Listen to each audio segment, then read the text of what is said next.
Hello guys, welcome back to English Manglish. History of English language സീരീസിലെ അവസാന part.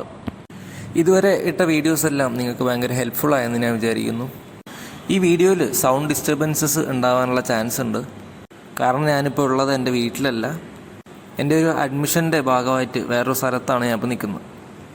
അതുകൊണ്ടാണ് ഈ വീഡിയോ അപ്ലോഡ് ആവാനായിട്ട് ഇത്രയും സമയം വേണ്ടി വന്നത്. First of all I am asking a big sorry for that. കഴിഞ്ഞ വീഡിയോയിൽ നമ്മൾ ഡിസ്കസ് ചെയ്തത് വേർഡ് മേക്കിങ്ങിനെ പറ്റിയായിരുന്നു. ഈ വീഡിയോയിൽ നമ്മൾ ഡിസ്കസ് ചെയ്യുന്നത് സെമാൻറ്റിക്സ്. സെമാൻറ്റിക്സ് എന്ന് പറയുന്നത് a branch of study of language. സെമാനിയൻ എന്നുള്ള ഗ്രീക്ക് വാക്കിൽ നിന്നാണ് സെമാൻറ്റിക്സ് എന്ന വാക്കുണ്ടാവുന്നത്. അതിൻ്റെ മീനിങ് ടു സിഗ്നിഫൈ എന്നാണ്. വേർഡ്സും അതുപോലെ അതിൽ വരുന്ന മീനിങ്സ്, അതിനെ പറ്റിയുള്ള സ്റ്റഡി ഓഫ് ലാംഗ്വേജ് ആണ് സെമാൻറ്റിക്സ് എന്ന് പറയുന്നത്. നമ്മൾ ആദ്യം തന്നെ പഠിച്ചൊരു കാര്യമുണ്ട്, ലാംഗ്വേജ് എന്ന് പറയുന്നത് അതൊരിക്കലും സ്റ്റാറ്റിക് അല്ല, അത് ഡൈനാമിക്കാണ്. അത് ചേഞ്ചസ് വന്നുകൊണ്ടേ ഇരിക്കുന്ന ഒരു സംഭവമാണ്. അപ്പോൾ ഈ ചേഞ്ചസ് വേർഡ്സിൻ്റെ മീനിങ്ങിലും വരുന്നുണ്ട്. കാലങ്ങൾ കഴിയുന്തോറും ഇത്തരത്തിൽ ചേഞ്ചസ് സംഭവിക്കുന്നുണ്ട്. അതിനുദാഹരണം ഷേക്സ്പിയർ യൂസ് ചെയ്തിട്ടുണ്ടായിരുന്ന ഫോണ്ട്, FOND. അത് ആ കാലഘട്ടത്തിൽ ഫോളിഷ് എന്ന ഒരു മീനിങ് ആണ് നൽകിയിട്ടുണ്ടായിരുന്നത്. പക്ഷേ ഇന്ന് നമ്മൾ ഫോണ്ട് എന്ന വാക്ക് ഉപയോഗിക്കുന്നത് ലവ് അല്ലെങ്കിൽ ലവിങ് എന്നൊരു മീനിങ്ങിനാണ്. മറ്റൊരു എക്സാമ്പിൾ ഇവിടെ കൊടുത്തിരിക്കുന്നത് മിഡിൽ ഏജ് കാലഘട്ടത്തിൽ വില്ലൻ. അത് അന്ന് ആ കാലഘട്ടത്തിൽ മീൻ ചെയ്തിട്ടുണ്ടായിരുന്നത് ലോ ലേബറർ എന്ന് മാത്രമാണ്. പക്ഷേ ഇന്ന് അതിന് ഡിഫറെൻ്റ് ആയിട്ടുള്ളൊരു മീനിങ് ആണ് ഉള്ളത്. ഇത്തരത്തിലൊരു വാക്കിൻ്റെ ഹിസ്റ്ററി അല്ലെങ്കിൽ ഒരു വാക്കിൻ്റെ ഡെവലപ്മെൻറ്റ്, അത് സൈക്കോളജിക്കലായിട്ടും സോഷ്യലായിട്ടും അതിനെക്കുറിച്ച് പഠിക്കുകയും സയൻറ്റിഫിക്കായിട്ട് എക്സാമിൻ ചെയ്യുകയാണ് സെമാൻറ്റിക്സ് വഴി നമ്മൾ ഉദ്ദേശിക്കുന്നത്. സെമാൻറ്റിക്സ് എന്ന് പറയുന്നത് A careful study of the changes in meaning. അതായത് പുതിയ മീനിങ്സ് എങ്ങനെയാണ് വരുന്നത്, അതുപോലെ പഴയ മീനിങ്സ് എങ്ങനെയാണ് ഡിസപ്പിയർ ആവുന്നത് എന്നതിനെക്കുറിച്ചുള്ളൊരു സയൻറ്റിഫിക് ആയിട്ടുള്ളൊരു സ്റ്റഡിയാണ് സെമാൻറ്റിക്സ്. ഇനി എങ്ങനെയാണ് ഓരോ വാക്കിനും ചേഞ്ചസ് സംഭവിക്കുന്നത് എന്നാണ് നമ്മൾ നോക്കാൻ പോകുന്നത്. അതിൻ്റെ ഡിഫറെൻറ്റ് മെത്തേഡ്സാണ്. ഇതും നമ്മൾ വേർഡ് മേക്കിംഗ് പഠിച്ച പോലെ ഒരു 10ഓളം പ്രോസസ്സുണ്ട്. ജനറലൈസേഷൻ, യൂഫിമിസം, സ്പെഷ്യലൈസേഷൻ, സിനെക്ഡക്കി, ജാഗൺ, മെറ്റോണിമി തുടങ്ങി ഡിഫറെൻറ്റ് മെത്തേഡ്സ് ഉണ്ട്. അപ്പോൾ നമ്മൾ ആദ്യം ഈ മെത്തേഡ്സ് എല്ലാം ബൈഹാർട്ടായിട്ട് പഠിച്ചിട്ട് അത് ഓരോന്നും മൈൻഡിൽ കൊണ്ടുവരും. ആ വാക്കുകൾ മെറ്റോണമി, സിനെക്ഡക്കി എന്നുള്ള അത്തരത്തിലുള്ള ഓരോ ടേംസ് ആദ്യം നമ്മൾ കാണാതെ പഠിച്ചിട്ട് പിന്നീട് അതെല്ലാം ഡെവലപ്പ് ചെയ്യാൻ പഠിക്കുക. അപ്പോൾ നമുക്ക് ജനറലൈസേഷൻ എന്താണെന്ന് നോക്കാം. മറ്റൊരു കാര്യം നമ്മൾ ശ്രദ്ധിക്കാനുള്ളത്, ഇത്തരത്തിലുള്ള ഓരോ ടേംസിനും ഓരോ വേർഡ് എക്സാമ്പിളായിട്ടുണ്ടാവും. അപ്പോൾ നമ്മൾ ഓരോന്നും ഇങ്ങനെ പ്രോസസ്സും ലിസ്റ്റ് ചെയ്യുക. ഇങ്ങനെ സിനെക്ഡക്കി, മെറ്റോണമി, ജനറലൈസേഷൻ, സ്പെഷ്യലൈസേഷൻ, യൂഫിമിസം എന്നെല്ലാം നമ്മളിങ്ങനെ ആദ്യം എഴുതിയിട്ട് അതിൻ്റെ എക്സാമ്പിൾസ് ഏതാണെന്ന് ആദ്യം പഠിക്കുക. ഈ വീഡിയോ മൊത്തം കംപ്ലീറ്റ് പറഞ്ഞു കഴിഞ്ഞിട്ടുള്ള കാര്യമാണ് ഞാൻ പറയുന്നത്. നമ്മൾ ഓരോന്നിൻ്റെയും എക്സാമ്പിൾ കൂടി പഠിച്ചു കഴിഞ്ഞാൽ നമുക്ക് പെട്ടെന്ന് മനസ്സിലാക്കാൻ സാധിക്കും. അപ്പോൾ ജനറലൈസേഷൻ, ഇതിനെ വൈഡനിങ് അല്ലെങ്കിൽ എക്സ്റ്റൻഷൻ ഓഫ് മീനിങ് എന്ന് നമുക്ക് വിളിക്കാം. ഈ ഒരു പ്രോസസ്സ് എന്ന് പറയുന്നത് ഒരു റെസ്ട്രിക്റ്റഡ് അല്ലെങ്കിൽ സ്പെഷ്യലൈസ്ഡ് ആയിട്ടുള്ളൊരു മീനിങ് മാത്രമുള്ള ഒരു ടേമിന് ഒരു വൈഡർ ആയിട്ടുള്ളൊരു മീനിങ് കിട്ടുന്നതാണ്. അതിന് എക്സാമ്പിൾ ബോക്സ് എന്ന വാക്ക്. ബോക്സ് ട്രീയിൽ നിന്ന് എടുക്കുന്ന ഒരു വുഡിനെയാണ് ആദ്യം നമ്മൾ ബോക്സ് എന്ന് വിളിച്ചിട്ടുണ്ടായിരുന്നത്. പിന്നീട് വുഡിൽ നിന്ന് നമ്മൾ ഉണ്ടാക്കുന്ന കാസ്കറ്റിനെ നമ്മൾ ബോക്സ് എന്ന് വിളിക്കാൻ തുടങ്ങി. കുറച്ച് കാലം കൂടി കഴിഞ്ഞപ്പോൾ ഏത് വുഡ് കൊണ്ടുണ്ടാക്കിയ കാസ്കറ്റിനെയും നമ്മൾ ബോക്സ് എന്ന് വിളിക്കാൻ തുടങ്ങി. ഇന്ന് നമുക്കറിയാം ഏത് മെറ്റീരിയൽ വെച്ചുണ്ടാക്കുന്ന സംഭവങ്ങളെയും ഒരു ബോക്സ് ടൈപ്പിലുള്ളതിനെ നമ്മൾ ബോക്സ് എന്നാണ് വിളിക്കുന്നത്. ഇത്തരത്തിലൊരു സ്പെഷ്യലൈസ്ഡ് ആയിട്ടുള്ള മീനിങ് മാത്രമുള്ള ഒരു വാക്കിന് വൈഡർ ആയിട്ടുള്ളൊരു മീനിങ് ഉണ്ടാവുന്നതിനാണ് നമ്മൾ ജനറലൈസേഷൻ എന്ന് പറയുന്നത്. അടുത്ത ടേം സ്പെഷ്യലൈസേഷനാണ്. ജനറലൈസേഷൻ്റെ ജസ്റ്റ് ഓപ്പോസിറ്റാണ് സ്പെഷ്യലൈസേഷൻ. വൈഡർ ആയിട്ടുള്ളൊരു മീനിങ് അത് മാറി സ്പെഷ്യലൈസ്ഡ് ആയിട്ടുള്ളൊരു മീനിങ് കിട്ടുന്നതിനെയാണ് നമ്മൾ സ്പെഷ്യലൈസേഷൻ എന്ന് പറയുന്നത്. ഇതിൻ്റെ എക്സാമ്പിൾ മീറ്റ് എന്ന വാക്കാണ്. ആദ്യ കാലഘട്ടങ്ങളിൽ മീറ്റ് എന്ന് പറയുന്നത് എനി കൈൻഡ് ഓഫ് ഫുഡിനെ നമ്മൾ മീറ്റ് എന്നാണ് വിളിക്കുന്നത്. പക്ഷേ ഇന്ന് നമുക്കറിയാം നമ്മൾ മീറ്റ് എന്ന് പറയുന്നത് എഡിബിൾ ആയിട്ടുള്ള ഫ്ലഷിനെ മാത്രമാണ്. മറ്റൊരു എക്സാമ്പിൾ ഡീർ എന്ന വാക്കാണ്.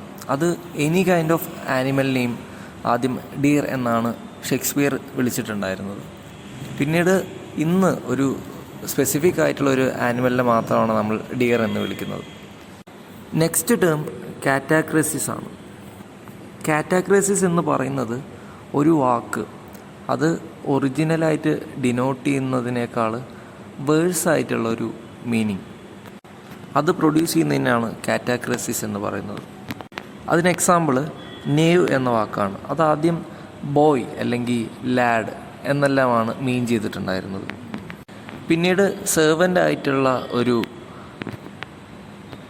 ഒരു ബോയ്, അതും കഴിഞ്ഞ് പിന്നീട് ഇന്ന് എത്തി നിൽക്കുന്നത് റാസ്കൽ അല്ലെങ്കിൽ റോഗ് എന്ന് പറയുന്നൊരു മീനിങ് ആണ് അത് ഡിനോട്ട് ചെയ്യുന്നത്. ഇതിനെയാണ് കാറ്റാക്രസിസ് അല്ലെങ്കിൽ ഡിറ്റീരിയറേഷൻ എന്ന് പറയുന്നത്. ഇതിൻ്റെ ജസ്റ്റ് എക്സാമ്പിളാണ് അടുത്തത്. അത് അമീലിയറേഷൻ. ബാഡും അല്ലെങ്കിൽ അൺപ്ലസൻറ്റും ആയിട്ടുള്ളൊരു മീനിങ് അത് പിന്നീട് ഇംപ്രൂവ്ഡ് മീനിങ് ആയിട്ട് മാറുന്നു. ഇതാണ് അമീലിയറേഷൻ അല്ലെങ്കിൽ ഇംപ്രൂവിങ് ഓഫ് സെൻസ് അല്ലെങ്കിൽ റീജനറേഷൻ എന്നൊക്കെ നമ്മൾ പറയുന്നത്. അതിന് എക്സാമ്പിളാണ് നൈസ്. അത് ആദ്യം മീൻ ചെയ്തിരുന്നത് നെസ് ഷീസ് എന്ന ലാറ്റിൻ വാക്കിൽ നിന്നാണ് അതുണ്ടാവുന്നത്. അത് ആദ്യം മീൻ ചെയ്തിരുന്നത് ഇഗ്നോറൻ്റ് എന്നായിരുന്നു. ഇന്ന് നമ്മൾ യൂസ് ചെയ്യുന്ന നൈസ് എന്താണെന്ന് നമുക്കറിയാം. മറ്റൊരു എക്സാമ്പിളാണ് നമ്മൾ ആദ്യം പറഞ്ഞ ഫോണ്ട്. അത് ഫൂളിഷ് എന്നാണ് ആദ്യം മീൻ ചെയ്തിരുന്നത്. ഇന്ന് അത് എത്തി നിൽക്കുന്നത് ലവിങ് എന്നൊരു മീനിങ്ങിലേക്കാണ്. ഈ ഒരു ചേഞ്ച് ഓഫ് മീനിങ്ങിനെയാണ് അമീലിയറേഷൻ എന്ന് നമ്മൾ പറയുന്നത്. അടുത്ത ടേം പോളിസെമിയാണ്. ഒരു വാക്കിൽ ഡിഫറെൻ്റ് ആയിട്ടുള്ള പല മീനിങ്സ് കോ എക്സിസ്റ്റ് ചെയ്യുന്നതിനെയാണ് പോളിസെമി എന്ന് നമ്മൾ വിളിക്കുന്നത്. ഇതിന് എക്സാമ്പിളാണ് പവർ എന്ന് പറയുന്ന വാക്ക്. മോഡേൺ ഇംഗ്ലീഷിൽ പവർ എന്ന് നമ്മൾ പറയുമ്പോൾ അതിന് ഡിഫറെൻറ്റ് കൈൻഡ്സ് ഓഫ് മീനിങ്സ് വരുന്നുണ്ട്. Capacity for mental or bodily action, അതുപോലെ mechanical and natural energy as in electric power station. അങ്ങനെ ഡിഫറെൻ്റ് ആയിട്ടുള്ള മീനിങ്സ് ഒരു വാക്കിൽ കോ എക്സിസ്റ്റ് ചെയ്യുന്നതിനെയാണ് പോളിസെമി എന്ന് പറയുന്നത്. ഇതിൻ്റെ മറ്റൊരു ഉദാഹരണമാണ് ഹെഡ് എന്ന് പറയുന്ന വാക്ക്. നമ്മൾ പറയാറുണ്ട് ഹെഡ് ഓഫ് എ നെയിൽ അല്ലെങ്കിൽ ഹെഡ് ഓഫ് എ സ്റ്റേറ്റ് എന്നെല്ലാം. ഒരു സിംഗിൾ പേഴ്സണെ ഡിനോട്ട് ചെയ്യാനായിട്ട് പെർ ഹെഡ് എന്നെല്ലാം നമ്മൾ പറയുന്നു. ഇങ്ങനെ ഡിഫറെൻറ്റ് കൈൻഡ്സ് ഓഫ് മീനിങ് ഒരു വാക്കിൽ കോ എക്സിസ്റ്റ് ചെയ്യുന്നു. നെക്സ്റ്റ് ടേം യൂഫിമിസമാണ്. യൂഫിമിസം എന്ന് പറയുന്നത് അൺപ്ലസൻ്റ് ആയിട്ടുള്ള ഒരു കാര്യം അത് നമ്മൾ കുറച്ച് സൂത്ത് ചെയ്ത് അത് എക്സ്പ്രസ് ചെയ്യുന്നതിനെയാണ് യൂഫിമിസം എന്ന് പറയുന്നത്. അത് പ്രധാനമായിട്ടും ഡെത്ത്, ഡിസീസ്, ഇൽനെസ് ഇതിലൊക്കെയാണ് നമ്മൾ യൂഫിമിസ്റ്റിക് ആയിട്ടുള്ള വാക്കുകൾ അല്ലെങ്കിൽ ഫ്രേസസ് നമ്മൾ യൂസ് ചെയ്യുന്നത്. ഇപ്പോൾ ഒരാൾ മരിക്കുമ്പോൾ നമ്മൾ പറയാറുണ്ട് ഹി ഈസ് നോ മോർ. അതുപോലെ പാസ് എവേ എന്ന് നമ്മൾ പറയുന്നു. ഇതെല്ലാം യൂഫിമിസ്റ്റിക് ആയിട്ടുള്ള എക്സ്പ്രഷൻസ് ആണ്. ഇനി യൂഫിമിസം അത് വരുന്ന വേർഡ്സ് നമുക്ക് നോക്കാം. എക്കണോമിക് ക്രൈസിസ് അതൊരു ഡിപ്രഷൻ സൂചിപ്പിക്കുന്ന ഒന്നാണ്. അതിനെ നമ്മളിപ്പോൾ പറയുന്നത് ഡൗൺ ടേൺ എന്ന് പറയുന്നു. പ്ലംബർ എന്ന വാക്കിന് പകരം സാനിറ്ററി എഞ്ചിനീയർ. മണി ലെൻഡർ എന്ന വാക്കിന് പകരം ഫിനാൻഷ്യർ. നെക്സ്റ്റ് വൺ നമുക്ക് നോക്കാം സിനസ്തേഷ്യ. ഒരു ഗ്രീക്ക് വേർഡിൽ നിന്നാണ് സിനസ്തേഷ്യ എന്ന വാക്കുണ്ടാവുന്നത്. അത് മീൻ ചെയ്യുന്നത് പെർസീവ് ടുഗെദർ. അതിൻ്റെ എക്സാമ്പിൾ നോക്കുമ്പോൾ നമുക്ക് കുറച്ചുകൂടെ ക്ലിയർ ആയിട്ട് മനസ്സിലാവും. Sweet music. ഇതിൽ സ്വീറ്റ് എന്ന് പറയുന്നത് അഡ്ജക്റ്റീവാണ്, മ്യൂസിക് ഒരു നൗണാണ്. സ്വീറ്റ് എന്ന വാക്ക് ഗസ്റ്റേറ്ററി എക്സ്പീരിയൻസും അതുപോലെ മ്യൂസിക് ഓഡിറ്ററി സെൻസുമാണ് ഉണ്ടാക്കുന്നത്. അതുപോലെ മറ്റൊരു ഉദാഹരണമാണ് വാം കളർ. വാം എന്ന അഡ്ജക്റ്റീവ് ഇവിടെ ടാക്ടൈൽ സെൻസാണ് പ്രൊഡ്യൂസ് ചെയ്യുന്നത്. കളർ എന്ന നൗണാവട്ടെ വിഷ്വൽ സെൻസാണ് പ്രൊഡ്യൂസ് ചെയ്യുന്നത്. ഇങ്ങനെ ഡിഫറെൻ്റ് ആയിട്ടുള്ള സെൻസസ് പ്രൊഡ്യൂസ് ചെയ്യാനായിട്ട് ഒരു വാക്കിന് അല്ലെങ്കിൽ ഒരു ടേമിന് സാധിക്കുന്നതിനാണ് സിനസ്തീഷ്യ എന്ന് പറയുന്നത്. അടുത്ത ടേം മെറ്റോണിമിയാണ്. മെറ്റോണിമി ഒരു ഫിഗർ ഓഫ് സ്പീച്ചാണ്. ഒരു വാക്കിന് പകരം മറ്റൊരു വാക്ക് സബ്സ്റ്റിറ്റ്യൂട്ട് ചെയ്യപ്പെടുന്നു. ഈ സബ്സ്റ്റിറ്റ്യൂട്ട് ചെയ്യപ്പെടുന്ന വാക്ക് ആദ്യം ഉണ്ടായിരുന്ന വാക്കിനോട് ക്ലോസ്ലി റിലേറ്റഡ് ആവുന്നു. ഈ ഒരു പ്രോസസ്സിനെയാണ് മെറ്റോണിമി എന്ന് പറയുന്നത്. ഇതിൻ്റെ എക്സാമ്പിൾ നോക്കുമ്പോൾ നമുക്ക് മനസ്സിലാവും. റോയാലിറ്റിക്ക് പകരം ക്രൗൺ, അതുപോലെ പെന്നി അതിന് പകരം കോപ്പർ. Next term സിനെക്ഡക്കി. ഇതും ഒരു ഫിഗർ ഓഫ് സ്പീച്ചാണ്. ഒരു സംഭവത്തിൻ്റെ ഒരു പാർട്ട് അത് മൊത്തമായിട്ട് റെപ്രസെൻ്റ് ചെയ്യുന്ന മീനിങ്സ് പ്രൊഡ്യൂസ് ചെയ്യുന്നതിനെയാണ് സിനെക്ഡക്കി എന്ന് പറയുന്നത്. അതിൻ്റെ എക്സാമ്പിൾ കാർ, അതിനെ നമ്മൾ 4 വീൽസ് എന്ന് വിളിക്കുന്നു. കാർ എന്ന ഒരു വലിയ ഐഡിയ, അത് 4 വീൽസ് എന്ന അതിലെ തന്നെ ഒരു പാർട്ട് മാത്രമാണ് 4 വീൽസ്. ഇങ്ങനെ റെപ്രസെൻ്റ് ചെയ്യുന്നതിനെയാണ് സിനെക്ഡക്കി എന്ന് പറയുന്നത്. നെക്സ്റ്റ് വൺ ജാർഗണാണ്. ജാർഗൺ ഒരു specialised language for a profession അല്ലെങ്കിൽ ഒക്യുപ്പേഷൻ. അതായത് ഒരു പ്രൊഫഷന് വേണ്ടി അല്ലെങ്കിൽ ഒരു ഗ്രൂപ്പിന് വേണ്ടി അവർക്ക് മാത്രം മനസ്സിലാവുന്ന രീതിയിലുള്ള ഭാഷ, അതിനെയാണ് ജാർഗൺ എന്ന് പറയുന്നത്. ഇപ്പോൾ നമുക്കറിയാം ഡോക്ടേഴ്സ് അവർ തമ്മിൽ സംസാരിക്കുന്നത്, അത് സാധാരണക്കാരായ നമ്മൾ ഇംഗ്ലീഷ് പഠിച്ചെങ്കിൽ പോലും നമുക്കത് മനസ്സിലാക്കാനായിട്ട് സാധിക്കില്ല. അതുപോലെ ലോയേഴ്സിന് അവരുടേതായ ജാർഗൺ ഉണ്ട്, ഫിലിം ജാർഗൺസ് ഉണ്ട്. നമുക്ക് നെക്സ്റ്റ് ടോപ്പിക്കിലേക്ക് കിടക്കാം. വേൾഡ് ഇംഗ്ലീഷസ്. ഇംഗ്ലീഷ് എന്ന ഭാഷ ഇന്ന് ലോകത്തിൽ തന്നെ ഏറ്റവും ഇമ്പോർട്ടൻ്റ് ആയിട്ടുള്ള ഭാഷയായിട്ട് മാറിയിരിക്കുന്നു. പല രാജ്യങ്ങളിലെയും ഫസ്റ്റ് ലാംഗ്വേജ് അല്ലെങ്കിൽ സെക്കൻഡ് ലാംഗ്വേജ്, അതും അല്ലെങ്കിൽ ഒഫീഷ്യൽ പർപ്പസിന് ബിസിനസ്സിനും എല്ലാം യൂസ് ചെയ്യുന്ന ഭാഷയായിട്ട് ഇംഗ്ലീഷ് മാറി.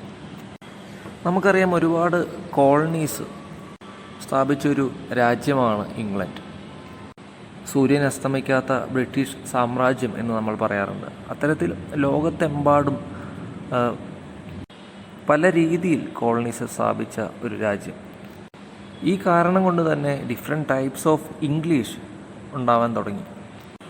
നമുക്കറിയാം പിന്നീട് ഈ കോളനീസ് എല്ലാം ഇംഗ്ലണ്ട് വിട്ടുകൊടുക്കുകയും കോളനീസ് ആയിരുന്ന രാജ്യങ്ങളെല്ലാം ഇൻഡിപെൻഡൻ്റ് ആവുകയും ചെയ്തു. അപ്പോൾ ഇത്തരത്തിൽ ഇൻഡിപെൻഡൻ്റ് ആവുമ്പോൾ ആ കോളനിയിൽ പിന്നീട് ഡിഫറെൻ്റ് ആയിട്ടുള്ളൊരു ഇംഗ്ലീഷ് ഇവോൾവ് ആവാൻ തുടങ്ങി. ഇംഗ്ലീഷ് യൂസ് ചെയ്യുന്നവരെ നമുക്ക് 3ആയിട്ട് ഡിവൈഡ് ചെയ്യാം. ഒന്നാമത്തെ കാറ്റഗറി എന്ന് പറയുന്നത് നേറ്റീവ് ലാംഗ്വേജ്, അല്ലെങ്കിൽ ആ രാജ്യത്തിൽ തന്നെ ഏറ്റവും കൂടുതൽ ആൾക്കാർ സംസാരിക്കുന്ന ലാംഗ്വേജ്. ഇതിൽ വരുന്നതാണ് നമ്മുടെ UK, അമേരിക്ക എല്ലാം. രണ്ടാമത്തെ കാറ്റഗറി ഇന്ത്യയിലേതുപോലെ എല്ലാം ഒരു അഡീഷണൽ ലാംഗ്വേജ് ആയിട്ട് പഠിപ്പിക്കുന്നു. മൂന്നാമത്തേത് ജർമ്മനിയിലെയും ജപ്പാനിലെയും പോലെ ഇൻ്റർനാഷണൽ പർപ്പസസിന് വേണ്ടി മാത്രം ഇംഗ്ലീഷ് യൂസ് ചെയ്യുന്നവർ. Next topic influences of colonies ആണ്. ഇംഗ്ലീഷ് വൊക്കാബുലറിയിലാണ് ഈ കോളനീസിൻ്റെ ഇൻഫ്ലുവൻസ് നമുക്ക് കാണാൻ സാധിക്കുന്നത്. അമേരിക്കൻ ഇൻഫ്ലുവൻസസ് നമുക്ക് നോക്കാം. ബ്രിട്ടീഷ് ഇംഗ്ലീഷിൻ്റെയും അമേരിക്കൻ ഇംഗ്ലീഷിൻ്റെയും ഏറ്റവും വലിയ ഡിഫറൻസ് എന്ന് പറയുന്നത് വൊക്കാബുലറിയാണ്. ഒരു പുതിയ സൊസൈറ്റി ബിൽഡ് ചെയ്യുന്നതിനായിട്ട് അമേരിക്കൻസിന് പുതിയതായിട്ടുള്ള വാക്കുകൾ ആവശ്യമായിരുന്നു. അത്തരത്തിൽ അമേരിക്കൻ ഇന്ത്യൻസിൽ നിന്ന് ഒരുപാട് വാക്കുകൾ അഡോപ്റ്റ് ചെയ്തിട്ടുണ്ട് അമേരിക്ക. അതിന് എക്സാമ്പിളാണ് moose, raccoon, skunk, sweet potato, eggplant തുടങ്ങിയിട്ടുള്ള വാക്കുകൾ. ഇനി ബ്രിട്ടീഷ് ഇംഗ്ലീഷിലെയും അമേരിക്കൻ ഇംഗ്ലീഷിലെയും ഡിഫറെൻ്റ് ആയിട്ടുള്ള വാക്കുകൾ, ഒരു ഒബ്ജക്റ്റിനെ തന്നെ ഡിഫറെൻ്റ് ആയിട്ടുള്ള വാക്കുകൾ യൂസ് ചെയ്തിട്ടാണ് റെപ്രസെൻ്റ് ചെയ്യുന്നത്. അതിവിടെ കൊടുത്തിട്ടുള്ളത് നമുക്ക് നോക്കാം. നോട്ടീസ് ബോർഡ്, അതിനെ അമേരിക്കൻ ഇംഗ്ലീഷിൽ ബുള്ളറ്റിൻ ബോർഡ് എന്നും വിളിക്കുന്നു. ടൈം ടേബിൾ, അത് ഷെഡ്യൂൾ. റെയിൽവേ സ്റ്റേഷൻ, അമേരിക്കൻ ഇംഗ്ലീഷിൽ അത് റെയിൽവേ ഡിപ്പോ. ബ്രിട്ടീഷ് ഇംഗ്ലീഷിലെ കാർ, അത് അമേരിക്കൻ ഇംഗ്ലീഷിൽ വരുമ്പോൾ ഓട്ടോമൊബൈൽ. ഇങ്ങനെ ബ്രിട്ടീഷ് ഇംഗ്ലീഷിൻ്റെ സൈഡ് ബൈ സൈഡായിട്ട് തന്നെ അമേരിക്കൻ ഇംഗ്ലീഷും ഇന്നുണ്ട്. ഇംഗ്ലീഷ് സ്പെല്ലിങ്ങിലും പ്രൊനൗൺസിയേഷനിലും ഈ ഒരു ഡിഫറൻസ് നമുക്ക് കാണാൻ സാധിക്കും അമേരിക്കൻ ഇംഗ്ലീഷിൽ. അതിന് എക്സാമ്പിൾ നമുക്കിവിടെ നോക്കാം. ബ്രിട്ടീഷ് ഇംഗ്ലീഷിൽ നമ്മൾ OUR എന്ന് എഴുതുന്നിടത്ത് OR മാത്രമാണ് അമേരിക്കൻ ഇംഗ്ലീഷിൽ പലയിടത്തും നമുക്ക് കാണാൻ സാധിക്കുന്നത്. അതിന് എക്സാമ്പിളാണ് കളർ. COLOUR എന്നാണ് ബ്രിട്ടീഷ് ഇംഗ്ലീഷിലെങ്കിൽ അമേരിക്കൻ ഇംഗ്ലീഷിലേക്ക് അത് വരുമ്പോൾ COLOR എന്ന് മാത്രമാവുന്നു. ഇതേ കേസ് തന്നെയാണ് ലേബർ, അതുപോലെ ഹ്യൂമർ, ഫേവർ, നെയ്ബർ തുടങ്ങിയിട്ടുള്ള വാക്കുകളിലെല്ലാം. നെക്സ്റ്റ് ഒരു ചേഞ്ച് എന്ന് പറയുന്നത് കൺസണൻ്റ് ആയിട്ടുള്ള സി അത് എസ് ആയിട്ട് മാറുന്നു. ഡിഫെൻസ്. മറ്റൊരു ചേഞ്ച് RE എന്നതിന് പകരം ER ആയിട്ട് മാറുന്നു. അതിൻ്റെ എക്സാമ്പിൾ സെൻറ്റർ എന്നുള്ളത് ബ്രിട്ടീഷ് ഇംഗ്ലീഷിൽ CENTRE, അത് അമേരിക്കൻ ഇംഗ്ലീഷിലേക്ക് വരുമ്പോൾ CENTER ആണ്. ബ്രിട്ടീഷ് ഇംഗ്ലീഷിൽ ഡബിൾ കൺസണൻ്റ് ഉള്ള ട്രാവലർ, അതായത് TRAVELLER, അത് അമേരിക്കൻ ഇംഗ്ലീഷിലേക്ക് വരുമ്പോൾ TRAVELER മാത്രമാണ്. ഇനി പ്രൊണൗൺസിയേഷനിൽ വരുന്ന ചേഞ്ചസ് നമുക്ക് നോക്കാം. റിസീവ്ഡ് പ്രൊണൗൺസിയേഷനിലും അമേരിക്കൻ ഇംഗ്ലീഷിലും വരുന്ന ചേഞ്ചസ് ആണ് നമ്മൾ നോക്കാൻ പോകുന്നത്. അമേരിക്കൻ ഇംഗ്ലീഷിൽ A സൗണ്ടാണ് ആ സൗണ്ടിന് പകരം യൂസ് ചെയ്യുന്നത്. അതിന് എക്സാമ്പിൾ റിസീവ്ഡ് പ്രൊണൗൺസിയേഷനിൽ ഫാസ്റ്റ്, ബാത്ത്, ഹാഫ്, കാസിൽ എന്നെല്ലാമാണ്. ഇത് അമേരിക്കൻ ഇംഗ്ലീഷിലേക്ക് വരുമ്പോൾ ഫേസ്റ്റ്, ബേറ്റ്, ഹാഫ് ഇങ്ങനെ ചേഞ്ച് ആവുന്നുണ്ട്. ഇനി മറ്റൊരു change E instead of I.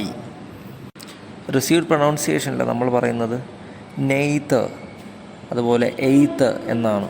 പക്ഷേ അമേരിക്കൻ ഇംഗ്ലീഷിലേക്ക് വരുമ്പോൾ നീത്ത്, ഈത്ത്. അടുത്തൊരു ചേഞ്ച് സൗണ്ട്, അത് ഫൈനൽ പൊസിഷനിൽ ഒരു കോൺസണൻറ്റിൻ്റെ കൂടെ വരുമ്പോൾ ആ R എന്ന ലെറ്റർ അവിടെ സൈലൻ്റ് ആണ് ബ്രിട്ടീഷ് ഇംഗ്ലീഷിൽ അല്ലെങ്കിൽ റിസീവ്ഡ് പ്രൊണൗൺസിയേഷനിൽ. കാർ അല്ലെങ്കിൽ കാർഡ്, ഇവിടെ എല്ലാം R എന്ന് പറയുന്ന ലെറ്റർ തന്നെ അവിടെ സൈലൻ്റ് ആണ്. പക്ഷേ അമേരിക്കൻ ഇംഗ്ലീഷിൽ കാർ, കാർഡ് അല്ലെങ്കിൽ ഹാർഡ് ഇങ്ങനെ തന്നെയാണ് പ്രൊനൗൺസ് ചെയ്യുന്നത്. ഇനി ഇന്ത്യൻസിൻ്റെയും അതുപോലെ മറ്റ് രാജ്യങ്ങളുടെ എല്ലാം ഇൻഫ്ലുവൻസ് ആണ് നമ്മൾ നോക്കാൻ പോകുന്നത്. ഏഷ്യൻ കൺട്രീസിൽ ഏറ്റവും കൂടുതൽ കോൺട്രിബ്യൂട്ട് ചെയ്തിട്ടുള്ള ഒരു രാജ്യം ഇന്ത്യയാണ്. അതിന് എക്സാമ്പിളാണ് ലുങ്കി, ഗീ, അച്ചാർ, ചീരോട്ട്, സാരി, ജൂട്ട്, കാക്കി, നീം, ചപ്പാത്തി, കോയൽ തുടങ്ങിയിട്ടുള്ള വാക്കുകൾ. ഇനി വെസ്റ്റ് ഇന്ത്യൻ ഇൻഫ്ലുവൻസ് ആയിട്ട് വരുന്ന വാക്കുകൾ ബാർബക്യൂ, കാനോ, ഹാമോക്ക്, ഹ്യൂറിക്കെയിൻ തുടങ്ങിയിട്ടുള്ള വാക്കുകൾ, പൊട്ടാറ്റോ, ടൊബാക്കോ തുടങ്ങിയിട്ടുള്ള വാക്കുകൾ. ആഫ്രിക്കൻ ഇൻഫ്ലുവൻസ് ആയിട്ട് ബനാന, ചിമ്പാൻസി, ഗൊറില്ല തുടങ്ങിയ വാക്കുകൾ. ഓസ്ട്രേലിയനാണ് ബൂമറാങ്, കങ്കാരു എല്ലാം. അപ്പോൾ നമ്മൾ സീരീസ് ഓഫ് ലെക്ചർ ഇവിടെ കംപ്ലീറ്റ് ചെയ്യുകയാണ്. ഈ ലാസ്റ്റ് ക്ലാസ് ഒരുപാട് ലിമിറ്റേഷൻസിൽ നിന്നാണ് ചെയ്തിരിക്കുന്നത്. അപ്പോൾ ഇതിൻ്റെ ക്വാളിറ്റി കുറച്ച് കുറവായിരിക്കുന്ന എനിക്കറിയാം. അതുപോലെ പല കാര്യങ്ങളും ഒരുപാട് എക്സ്പ്ലെയിൻ ചെയ്യാനായിട്ട് സാധിച്ചിട്ടില്ല. എന്നെ കോൺടാക്റ്റ് ചെയ്യാനായിട്ട് ഒരു മെയിൽ ID ഞാൻ താഴെ കൊടുക്കാം. നിങ്ങൾക്ക് എന്തെങ്കിലും ഡൗട്ട്സ് ഉണ്ടെങ്കിൽ അതിൽ ചോദിക്കാം.